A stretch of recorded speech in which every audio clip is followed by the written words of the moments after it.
Hey everyone, welcome back to the channel. In today's video, I'm going to show you how to create custom reports in QuickBooks Online. If you've ever felt like the standard reports don't quite give you the insights you need, customizing your own can save you time and help you make smarter business decisions. Stick around till the end because I'll also show you how to save and access your reports for future use. Let's dive right in. To get started, head over to the left-hand navigation menu and click on Reports. This is where all of your reporting tools live. Next, you'll see a tab called Custom Reports.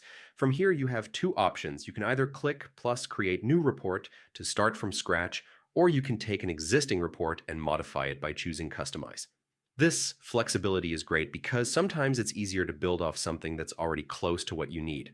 Now, when creating or customizing a report, the first step is choosing the type of report you want.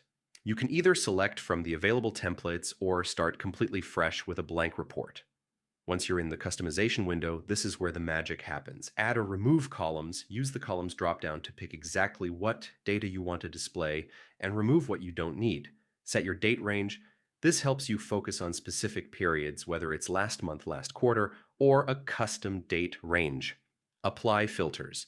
Filters let you narrow down your report to only the data that matters, like focusing on a single customer, product, or location.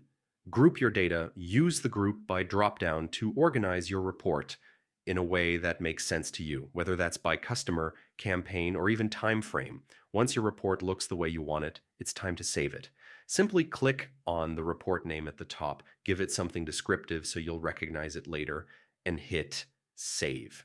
Now, here's the best part. You don't have to redo this work every time. To find your saved reports, just go back to the Reports menu, select the Custom Reports tab, and there you'll see all of the custom reports you've created and saved, ready to run anytime you need them. And that's it. You've now learned how to create, customize, and save reports in QuickBooks Online. With this skill, you can generate insights tailored specifically to your business without wasting time sifting through irrelevant data. Thanks so much for watching. If you found this tutorial helpful, don't forget to give it a thumbs up and subscribe for more QuickBooks tips and business tutorials. See you in the next video.